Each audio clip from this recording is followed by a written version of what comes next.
This clip is brought to you by SaveWithConrad.com.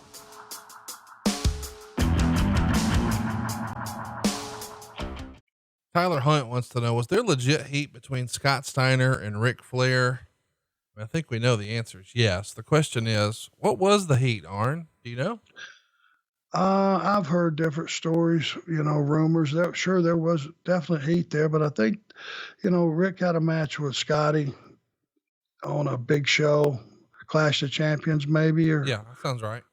And it had some time involved, and apparently Scotty didn't like the match and he felt like Rick held back or tanked or something, and this is just stuff that I've read. I never had the conversation with either guy. But there was like a conspiracy in somebody's mind, one way or the other. I don't know how it went down, but the match was not what either one of them wanted to be. And I think they carried that, and it just built and built and built. And when you're the booker and Rick was the booker, sometimes you're always going to have enemies and you're going to have a few confidants. And I think it was just one of those situations. I think Lance Storm may agree. He wrote a whole blog about this. The match, by the way, is from Clash of the Champions, in Gainesville, Georgia. It's called Dixie Dynamite Clash 14, January 30th, 1991. I think this is, the first Clash after WCW had officially left being a part of the NWA. And it's also a start of the new booking regime headed by Dusty Rhodes, who's fresh off of his WWF run. But on top, we've got something a little different. It's Ric Flair defending his world title against the tag team wrestler, Scotty Steiner. That's kind of interesting to look back at, but even Lance, who obviously watches wrestling different than you and I, the listener, do, because he sees it through wrestler eyes, probably like Arn does.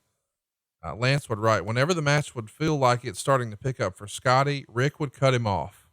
There were several instances where you could tell Steiner was trying to set up his trademark offense, and Rick would block it or shut it down. Rick also dominated a much larger portion of this match than I think in any match I've ever seen him in before. This may have been subconscious because he was the one feeling the pressure of the office, wanting his run on top to come to an end and wanting to prove them wrong. In any event, I feel like Scotty got his legs cut out from under him. It was a decent match, but not great, and went to a TV time limit draw. There were very few near falls, and Steiner only managed to get one of his big moves in, which didn't even get as far as a 2 count, and then Flair rolled out of the floor immediately after taking it. The end result was Flair staying on top, and Scotty goes back to being a tag team wrestler with his brother Rick. Make of that what you will. So that's Lance's breakdown, and I'll be honest, I knew they had heat, but I assumed it was from sort of the Nitro era, not going all the way back to 91. And we should mention, this is the very end of January 91. In just a handful of months, Rick's out of here. Rick's quitting and going to the WWF. So he's clearly not getting along with Jim Herd. Overall, 91 was probably just a tough time to be in WCW, was it not? Yeah, everybody was jockeying for positions, and they had a moron running the company.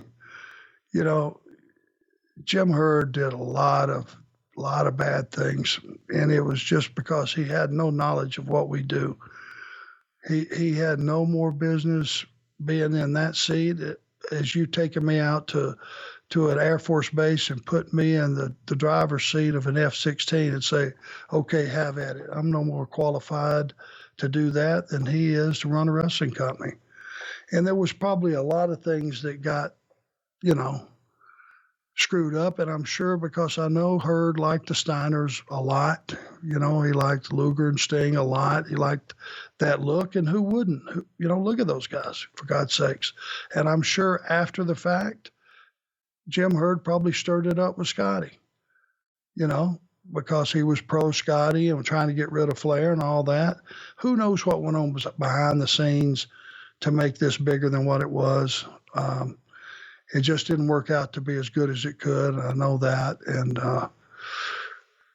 you'll have to ask the two participants what their slant was before you'll ever get close to the truth.